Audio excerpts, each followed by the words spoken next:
जय Jagannath. Hello friends, आज ये वीडियो आम +3 सेकेंड सेमिस्टर हिस्ट्री ऑनर्स रो कोर पेपर 3 बा मेजर पेपर 3 रो यूनिट 3 रो क्लास करबा जोटा रोचे हमर गुप्त युग।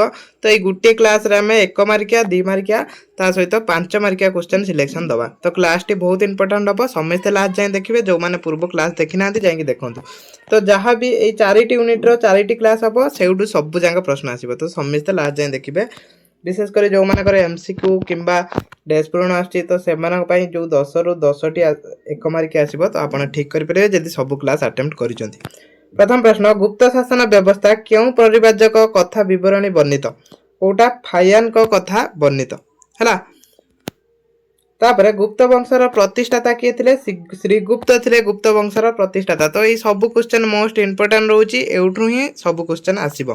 तो से क्लास समस्त लास्ट देखो। आ पीडीएफ टा टेलीग्राम रो सेंड करदेमी समस्त। तो टेलीग्राम रो समस्त डाउनलोड करेंगे, डिस्क्रिप्शन रो लिंक अच्छे जाए टेलीग्राम रो जॉइन हो जाए। तृतीय प्रश्न, गुप्ताब्द किए प्रचलन करते? यहाँ किए प्रथम चंद्रगुप्त यहाँ प्रचलन करते। क्यों गुप्त सम्राट को भारतीय नेपोलियन रूपे अभिहित करा जाए? क्या समुद्रगुप्त को। तो ये सब इंपोर्टेंट क्वेश्चन अच्छी, या बाहर कौन क्वेश्चन आसबनी। या पर भी गोटे शब्दर उत्तर दिया क्वेश्चन भी रही। क्यों गुप्त नरपति परम भागवत उपाधि धारण करते? किए? द्वितीय चंद्रगुप्त।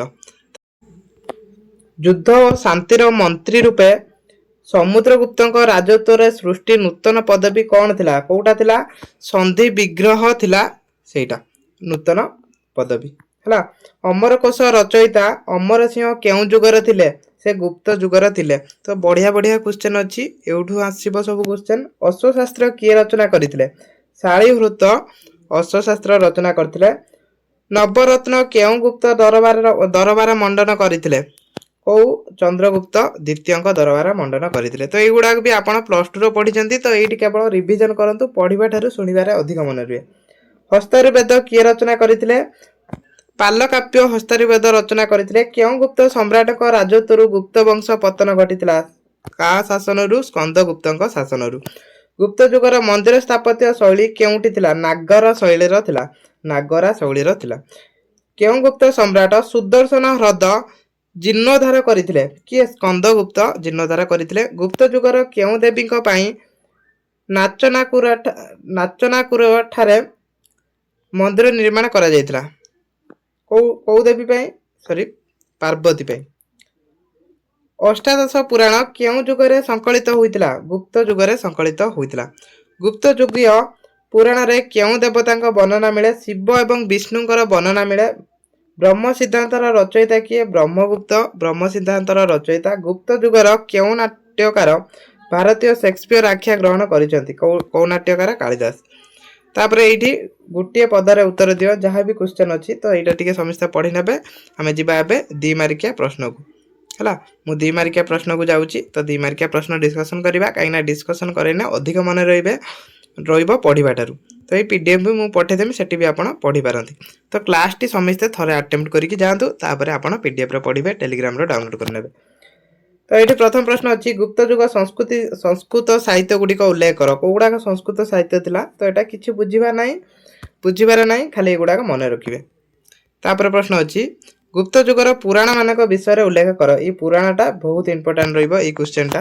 गुप्त युगर अष्टादश पुराण संकलन करा जायतिला। तो ये 1 मार्किया क्वेश्चन आसीबो। गुप्त युगर केते पुराण संकलन करा जायतिला? अष्टादश माने 18टी। यही समय विष्णु पुराण, ब्रह्म पुराण, भागवत पुराण, वायु पुराण, अग्नि पुराण, बराह पुराण, वामन पुराण, कर्म पुराण, मत्स्य पुराण, नारद पुराण, ब्रह्म बौद्ध एटा टिके ब्लोर हो जाइए, ब्रह्म वैवर्ती एटा ब बोधे, हाँ यहाँ ब, ब्रह्म वैवर्ती पुराण इत्यादि रचना करा जायतिला। एटा ब अच्छी, एटा कटि जाइए। संस्कृत रचित यही पुराण गुड़िक सर्ग, प्रतिसर्ग, वंश, मनतर और वंशानुचरित रही। तो एतिकी मन रखिए कौन कौन पुराण कौन कौन रही? सर्ग रही, प्रतिसर्ग रही, वंश रही, मनंतर रही, वंशानुचरित रही। तो यही 5टी मन रखिए समस्ते। शिव और विष्णु आदि देवता महात्म्य और पूजा विधान पुराण गुड़िक आलोचना करा जाए। तो ये कौन शिवंकर विष्णु विषय में यह सब पुराण आलोचना करा जायछि। एही पुराण मान विषय पढ़ने तो ये पुराण ना लिखे, 18टी पुराण ना लिखे। से गुप्त युगर ये पुराण गुड़िक सब संकलन करा जायतिला, मन रखिए। कार प्रशंसा करा जायछि शिव विष्णुकर पुराण रे प्रशंसा करा जायछि। तापर 3 नंबर प्रश्न चंद्रगुप्त प्रथम को विषय रे उल्लेख कर। चंद्रगुप्त प्रथम किए थिले तांको विषय लिखिबे। गुप्त वंशर प्रथम स्वाधीन शासक भाव में चंद्रगुप्त प्रथम 320 ख्रीष्टाब्द सिंहासन आरोहण करते। तो एक मार्किया कौड़ाक आसो से गुड़ाक भी मुझे देखा ये देखो चंद्रगुप्त प्रथम केबे सिंहासन आरोहण करते। ये एक मार्किया क्वेश्चन आसे 320 ख्रीष्टाब्द सिंहासन आरोहण पर से 320 ख्रीष्टाब्द एक नूतन अध प्रचलन करते। गुप्ताब्द बा गुप्त संबोध भाव में अभिहित कराए। एठी देखंतु एठी भी गोटे एक मार्किया प्रश्न आसे। तो जो गुडा एक मार्किया प्रश्न आसे से गुडा मु खोजी के आपन को कहि दउची हैला। ते एठी आसे गुप्ताब्द किए प्रचलन करथिला। तो चंद्रगुप्त गुप्ताब्द प्रचलन करथिले मन रखिथिबे। से लिच्छवी राजकन्या कुमारी देवी को विवाह करी निजर स्थिति सुदृढ़ करथिले। जने पराक्रमी सम्राट रूपे चंद्रगुप्त महाराजाधिराज उपाधि ग्रहण करथिले। तो को उपाधि ग्रहण करथिले सेटा भी मन रखिथिबे। एटा भी आसे। तो 2 मार्किया पढ़िने सेठी भी आपनकर 1 मार्किया कंप्लीट हबो ऑटोमेटिक। से जने दिग्विजय सम्राट रूपे भारत रे एक शक्तिशाली केंद्रीय शासन प्रतिष्ठा करिबारे सक्षम होइतिले किए चंद्रगुप्त मौर्य। तो एतिकी लिखिबे। तापर समुद्रगुप्त तो समुद्र एई भळे भी आसे केवल देई दबो समुद्रगुप्त। तो तांका विषय रे लिखिबे। समुद्रगुप्त किए थिले चंद्रगुप्त प्रथम का मृत्यु पर 335 ख्रीष्टाब्द रे समुद्रगुप्त सिंहासन आरोहण करथिले। तो समुद्रगुप्त केबे आइले 335 रे मन रखिबे। अलाहाबाद प्रशस्ति रे रचित हरिसेन समुद्रगुप्त राज्यजय शासन पद्धति आ तांको विभिन्न क्षेत्र रे थिबा कृतित्व एही अभिलेख रे वर्णना करिसेंती। तो अलाहाबाद प्रशस्ति रो रचयिता किए थिले हरिसेन थिले। से का विषय रे लिखिथिले समुद्रगुप्त विषय रे तांकर शासन पद्धति आ तांको राज्यजय तांको धर्म एही सब को नेकी लिखिथिले। सिंहासन आरोहण पूर्वक समुद्रगुप्त दिग्विजय निर्गत होइथिले। समुद्रगुप्त कौन से युद्ध रे परास्त होई नथिले। समुद्रगुप्त एमिति गुटे राजा थिले जे कौन से युद्ध रे परास्त होई नथिले। ऐतिहासिक VS स्मिथ भारत को तांकु भारतर नेपोलियन भाव में अभिहित करिथांती। तो यही क्वेश्चन टा बारंबार आसे भारतर नेपोलियन काहाकू कुआ जाय। जो सब गवर्नमेंट एग्जाम दिया होची तो सेठी भी पड़े समुद्रगुप्त को कुआ जाय। मन रखिथिबे समस्ते टिके। तापरे समुद्रगुप्तଙ୍କ द्वितीय आर्यवती समर संपर्क रे लेख। जने दिग्विजय सम्राट रूपे समुद्रगुप्त द्वितीय आर्यवत अभियान निर्गत हुई 9 जन शासकों को परास्त करथिले। तो जेतले से आर्यवत अभियान आरंभ कले केते जन को परास्त करथिले 9 जन को। तो से जो 9 जन का विषय रे एठी लिखा आइछि। तो सेटा पढि नेबे हैला। तो जोडा बुझिबा कथा तो सेगुडा बुझेबा आ जोडा पढि के आपण मन रखि परिबे सेगुडा पढिबारे किछि आवश्यक नै। समुद्रगुप्तଙ୍କ आटविक राज्य अभियान विषय रे उल्लेख कर। एरान अभिलेख अनुଯାयी समुद्रगुप्त आटविक बा अरण्य राज्य समूह को पराहत करथिले।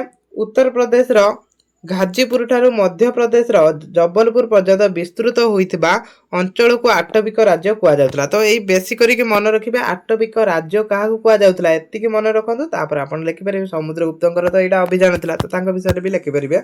उत्तर प्रदेश रो घाजीपुर ठारू मध्य प्रदेश रो जबलपुर पर्यंत विस्तृत होइथिबा अंचल को आटविक राज्य कुआ जाय।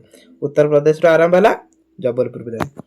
उत्तर भारत रे राज्य गुडी को अधिकार करिया पर समुद्रगुप्त 18 गोटी आटविक राज्य उग्र जनजाति शासकों को बसता शिकार करिया को बाध्य करथिले। एई विजय फल रे समुद्रगुप्त उत्तर भारत और दक्षिण भारत रे मध्य प्रत्येक जोगाजोग व्यवस्था अति सहज रे प्रतिष्ठा करि परिथिले। तो देखंतु जहां भी एति क्वेश्चन अछि तो आउडी समस्त पढि नंतु हला समस्त पढि नंतु। ये पीडीएफ मु टेलीग्राम रो दे देमी। पीडीएफ टेलीग्राम रो दे देमी समस्त पढंतु। लॉन्ग क्वेश्चन तो ए सब हमें डिस्कशन करेबा सब कंप्लीट करबा। तो एगुडा को आपण निजे पढि नंतु टी ओडा पढि नंतु आ समस्त दी थर लेखा देखिबे। जो शॉर्ट क्वेश्चन गुडा रहउची 1 मार्किया से आगु दी थर देखिबे। ए सब 5 मार्किया प्रश्न जहां भी अछि सब इंपोर्टेंट क्वेश्चन अछि। एउडो भी बहुत क्वेश्चन आसीबो देखिबे। तो एति समस्त पढ़ंतु। मु क्लास टी को 8 रखुची समस्त एति पढ़ नेबे। जय जगन्नाथ।